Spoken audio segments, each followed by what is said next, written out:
The fall of the Soviet Union, one of the most significant geopolitical events of the 20th century, was the result of decades of political mismanagement, economic instability, and social unrest. At its height, the USSR was a superpower, stretching across Eurasia, embodying the ideological struggle of communism versus capitalism during the Cold War. However, by the end of 1991, this once mighty state had disintegrated, collapsing into 15 independent republics, and signaling the end of an era.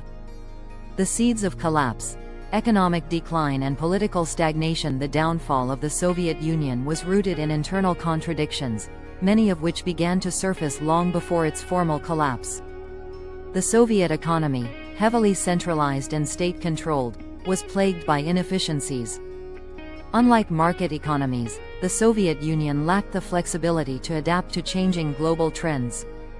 The focus on heavy industry, particularly military and space sectors, came at the expense of consumer goods, housing, and basic services. For decades, the state could maintain control by utilizing resources from its vast empire.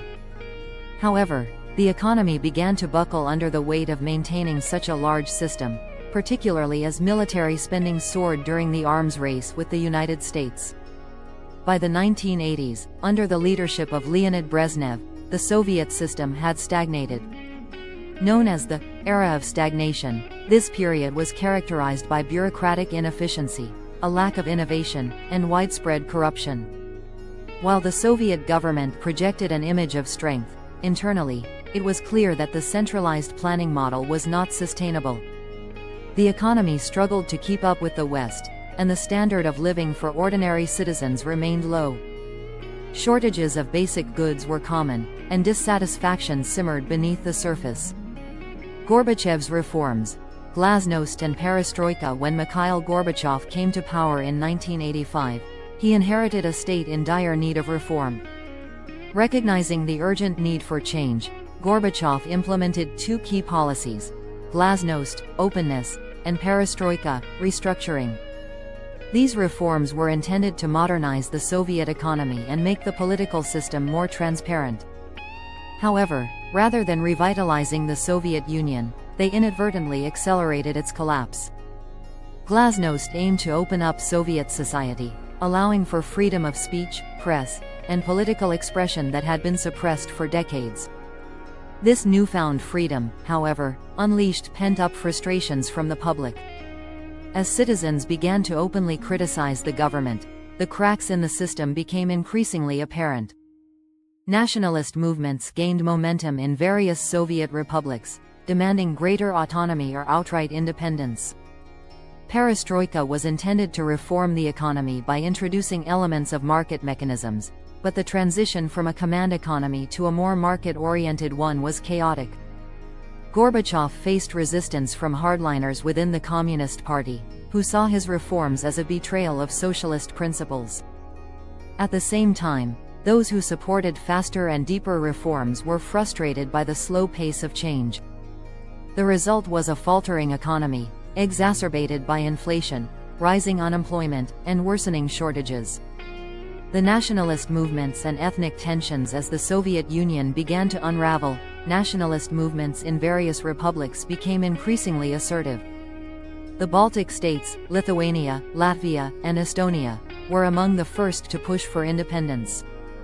These republics, annexed by the Soviet Union during World War II, had never fully accepted Soviet rule. In the late 1980s, mass demonstrations and independence movements in these states gained momentum, emboldened by glasnost and growing support from the West.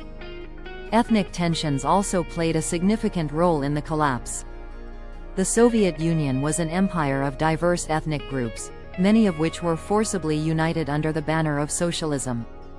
In Central Asia, the Caucasus, and the Balkans, ethnic rivalries that had been suppressed by the central government began to flare up. In some cases, these tensions erupted into violence, as different ethnic groups vied for power and control in the absence of strong central authority. The Nagorno-Karabakh conflict between Armenia and Azerbaijan and the civil unrest in Georgia are prime examples of how ethnic tensions contributed to the Soviet Union's disintegration. The failed August coup of 1991. The tipping point in the collapse of the Soviet Union came in August 1991 when a group of hardline Communist Party members and military officials attempted a coup against Gorbachev.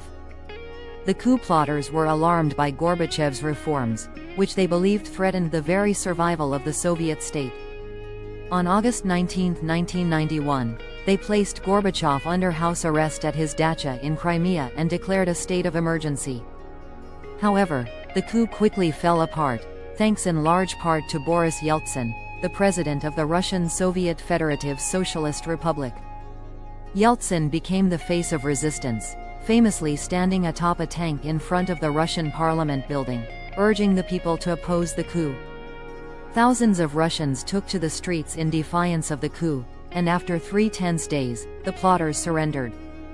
The failure of the coup dealt a fatal blow to the Communist Party and accelerated the disintegration of the Soviet Union. The rise of Boris Yeltsin and the end of the USSR. In the aftermath of the coup, Gorbachev returned to power, but his authority was severely weakened. Boris Yeltsin, on the other hand, emerged as the new dominant political figure in Russia. Yeltsin had already positioned himself as a champion of Russian sovereignty and had been pushing for more autonomy for Russia within the Soviet Union. On December 8, 1991, Yeltsin, along with the leaders of Ukraine and Belarus, signed the Belovezh Accords, which declared the Soviet Union dissolved and established the Commonwealth of Independent States, CIS. This agreement marked the official end of the USSR, even though Gorbachev was still technically in power. Faced with the reality that the Soviet Union no longer existed, Gorbachev resigned as president on December 25, 1991, and the Soviet flag was lowered over the Kremlin for the last time. The aftermath. A new world order. The collapse of the Soviet Union had profound consequences not only for the former Soviet republics but for the entire world. The United States emerged as the sole superpower, and the Cold War, which had dominated global politics for nearly half a century, came to an end. The ideological struggle between communism and capitalism was over, with capitalism emerging victorious.